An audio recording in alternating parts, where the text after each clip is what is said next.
ஸ்ரீ சங்கரா TV நேயர்களுக்கு வணக்கம். சுபதினம் நிகழ்ச்சியில் அனைவரையும் சந்திக்கிறதுல மிகவும் மகிழ்ச்சி. இன்னைக்கு ஜூலை மாதம் 19ஆம் தேதி ஞாயிற்றுக்கிழமை.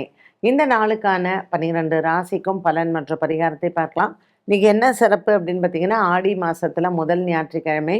அதனால ரொம்ப எல்லா ஆலயங்கள்லையுமே ரொம்ப விசேஷமான ஒரு நாள். மேஷ ராசி நேயர்களுக்கு இன்னைக்கு சந்திரன் 6ஆம் இடத்துல சஞ்சாரம் செய்கிறார். அதனால குடும்பத்துல ஒரு நல்ல மன நிம்மதி இருக்கும். இன்னைக்கு சந்திரன் 6ஆம் இடத்துல இருந்து சஷ்டி திதியா இருக்கிறதுனால கண்டிப்பா உங்களுடைய வீடுகள்ல ஒரு முருகன் ஆலய வழிபாடு, இல்லைன்னா ஏதாவது ஸ்கந்த சஷ்டி கவசம், சுப்பிரமணிய புஜங்கம், சுப்பிரமணிய கவசம், இந்த மாதிரி ஏதாவது ஒன்று படிங்க. 7.5 சனியில நமக்கு இருக்கக்கூடிய சத்ரு உபாதைகள் போகும். ரிஷபராசினியர்களுக்கு இன்னைக்கு வீட்டில் ரொம்ப ஒரு ரிலாக்ஸ்டான சண்டே. நல்ல சாப்பாடு, நல்ல தூக்கம், நல்லா ரிலாக்ஸ் பண்ணுறதுக்கு ஒரு நல்ல நாள்னு சொல்லலாம். கொஞ்சம் சோம்பேறித்தனமான நாள் அப்படின்னும் சொல்லலாம். ஸோ இன்னைக்கு சரி, நமக்குன்னு ஏதாவது ஒரு பர்சனல் ஒர்க் எங்கேயாவது வெளியில் போகலான்னா கூட ஒரு விதமான ஒரு உடம்புல ஒரு சோர்வு வர்றதுக்கான வாய்ப்புகள் உண்டு. ஸோ அப்படி உங்களுக்கு ஏதாவது ரொம்ப சோம்பேறித்தனமாக, ரொம்ப பாடி லெத்தார்ஜிக்காக இருந்ததுன்னா கண்டிப்பாக ஒரு நல்ல ஆலய வழிபாட்டை செய்யுங்க. ஆடி மாதம் அம்மன் கோயிலுக்கு போனாலே நல்ல கலர்ஃபுல்லாக இருக்கும். ஸோ இன்றைக்கி கண்டிப்பாக ரிஷபராசி அன்பர்களுக்கு ஆன்மீகத்தில் ஈடுபாடும் ஆன்மீக சேவைகளும் தேவை. மிதுன ராசினியர்களுக்கு மனசில் நல்ல ஒரு சந்தோஷமான நாளாக இருக்கும். ராசியிலேயே புத பகவான் இருக்காரு, 2ஆம் இடத்துல சூரியனும் குருவும் இருக்கிறாங்க. ஒரு விஷ்ணு ஆலய வழிபாடை இன்னைக்கு நீங்கள் மேற்கொள்ளலாம். விஷ்ணு சஹஸ்ரநாம பாராயணத்தை சொல்லலாம்.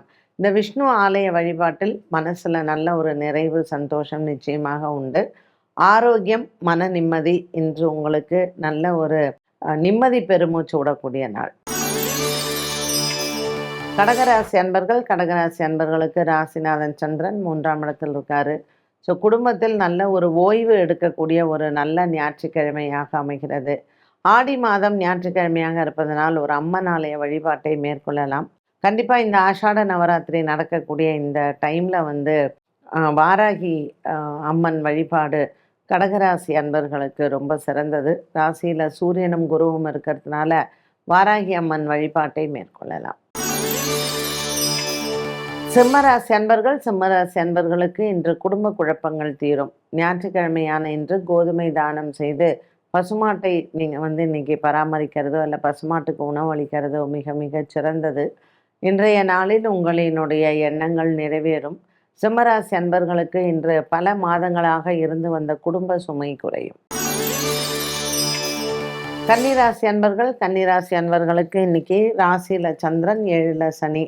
ஸோ இந்த காம்பினேஷனில் பார்த்திங்கன்னா தன லாபங்கள் நிறைந்த நாளாக அமைந்திருக்கும். ஒரு வியாபாரம், தொழில் சார்ந்த விஷயங்களில் இருந்த குழப்பங்கள் இன்னைக்கு நல்ல ஒரு முடிவை தரும். கன்னிராசி அன்பர்களுக்கு இன்று குடும்பத்திலேயும் மன அமைதி உண்டு. இன்னைக்கு ஒரு ஞாயிற்றுக்கிழமை ராகு காலத்தில் அங்காளம்மன் வழிபாட்டை மேற்கொள்ளலாம். துலாம் ராசி நேயர்களுக்கு இன்று மனதில் சின்ன சின்ன குழப்பங்கள் அவ்வப்போது போகும். பெரிதளவுக்கு பாதிப்புகள் எதுவும் இல்லை. துலாம் ராசி நேயர்களுக்கு இன்று பல நாட்களாக இருந்து வந்த மனசோர்வு தீரும். இன்று சந்திரன் 12ஆம் இடத்தில் இருப்பதனால் தூக்கமின்மை இருக்கலாம். துலாம் ராசி நேயர்களுக்கு இன்று ஆலய வழிபாட்டில் அம்மன் ஆலய வழிபாடும், அம்மன் ஆலயத்தில் நெய் தானம் செய்யலாம். விருச்சிக ராசி நேயர்களுக்கு பாக்கியத்தில் இருக்கக்கூடிய குரு மற்றும் சூரியன், 10ஆம் இடத்தில் சுக்கிரன், கேது, லாபத்தில் சந்திரன். வியாபாரம், தொழில் செய்பவர்களுக்கு முன்னேற்றமான நாள். காதல் வாழ்க்கை திருப்திகரமாக இருக்கும். கணவன் மனைவி இடையே இருந்து வந்த மனக்கசப்புகள் விலகும். விருச்சிக ராசி அன்பர்களுக்கு இன்று எண்ணங்கள் நிறைவேறும். தனுசு ராசி நேயர்களுக்கு இன்று பல மாதமாக இருந்து வந்த மன சோர்வுகள் தீரும். குடும்பத்தில் பொறுப்புகள் அதிகரிக்கும். தனுசு ராசி நேயர்களுக்கு இன்று 6ஆம் இடத்தில் இருக்கக்கூடிய செவ்வாயினால் சற்று மனக்குழப்பங்கள் வரலாம். புதிதாக வரக்கூடிய கடன் பிரச்சனைகளுக்கு ஒரு சின்ன மனக்குழப்பங்கள் போகும். மகர ராசி அன்பர்களுக்கு மனக்குறைகள் இல்லை. 5ஆம் இடத்துல இருக்கக்கூடிய செவ்வாய் சற்று உங்களுக்கு இன்று பிள்ளைகளால் பெருமைகளும் சந்தோஷத்தையும் கொடுப்பார். மகர ராசி அன்பர்களுக்கு இன்று வேலை சம்பந்தப்பட்ட விஷயங்களில் இருந்து வந்த ஒரு விதமான மனக்கலக்கங்கள் விலகும். கும்பராசி நேயர்களுக்கு இன்று சந்திராஷ்டம தினமாக அமைகிறது. இன்று பச்சரிசி தானம் செய்யலாம்.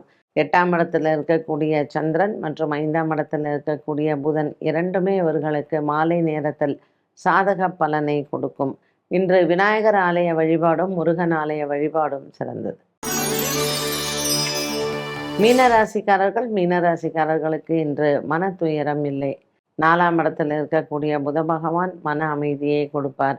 இன்று ஞாயிற்றுக்கிழமை சஷ்டி திதியாக இருப்பதனால் முருகன் ஆலய வழிபாட்டை மேற்கொள்ளலாம். மீனராசி அன்பர்களுக்கு புதிய கடன் முயற்சிகள் வெற்றியை தரும். வியாபாரம் மற்றும் தொழில் சார்ந்த விஷயங்களில் மனதில் நல்ல சந்தோஷங்கள் உண்டு. 12 ராசிக்கும் உண்டான பலன் மற்றும் பரிகாரத்தை பார்த்தோம். இந்த நாளுக்கான கேள்வியை பார்க்கலாம். ஆடி மாதத்தில் தவிர்க்க வேண்டிய சுபகாரியங்கள் என்ன? என்ன மாதிரியான விசேஷங்களை ஆடி மாதத்தில் செய்யலாம்? ஆடி மாசத்துல நமக்கு பொதுவா நட்சத்திர ரீதியா வருது இல்லையா? சஷ்டி அப்த பூர்த்தி, சதாபிஷேகம், ஆயுஷோமம், இது எல்லாமே நம்ம பண்ணலாம். இப்போ சில பேர்லாம் மாசமா இருப்பாங்க. ஸோ அவங்களுக்கெல்லாம் ஒரு 5ஆம் மாசம் ஆடி மாசமா இருந்ததுன்னா அதெல்லாம் நம்ம தவிர்க்காம நம்ம வீட்டுக்கு கூப்பிட்டு பொண்ணுக்கு செய்ய வேண்டிய சீரு, இல்லை அவங்களுக்கு செய்ய வேண்டிய வளகாப்பு, இதெல்லாம் பண்ணலாம். ஏன்னா ஆடி மாசத்துல தான் அம்மனுக்கே நம்ம வளகாப்பு செய்கிறோம். என்ன பண்ண மாட்டாங்க அப்படின்னா, கிரகப்பிரவேசம் பண்ண மாட்டாங்க, கல்யாணம் பண்ண மாட்டாங்க, நிச்சயதார்த்தம் பண்ண மாட்டாங்க. ஸோ இந்த மாதிரி நம்ம இது நாள் பார்த்து நம்ம பண்ணணும் அப்படிங்கிற விஷயத்த தவிர்த்துருவாங்க. இது ஏற்கனவே நமக்கு இப்போ ஒரு ஆயுஷம் வருது. ஒரு குழந்தை ஆடி மாசத்துல பிறந்தா அதுக்கு கண்டிப்பாக ஆயுஷம் அந்த ஆடி மாசத்துல தான் நம்ம பண்ணி ஆகணும். ஸோ சஷ்டியர்த்த பூர்த்தியும் அப்படி தான், சதாபிஷேகமும் இப்படி தான். ஒரு மாசமாக இருக்கிறவங்களுக்கும் அது 5ஆம் மாசமாக இருக்குது, 8ஆம் மாசமாக இருக்குன்னா நம்ம தவிர்க்க முடியாத ஒன்றாக இருக்கும்.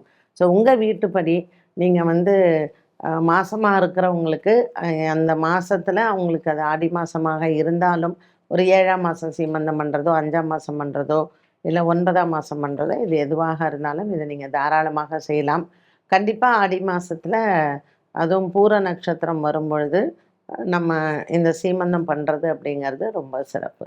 என்ன நேயர்களே, இன்றைய சுபதினம் நிகழ்ச்சி அனைவருக்குமே பயனுள்ளதாக அமைந்திருக்கும். மீண்டும் சந்திக்கும் வரை நன்றி, வணக்கம்.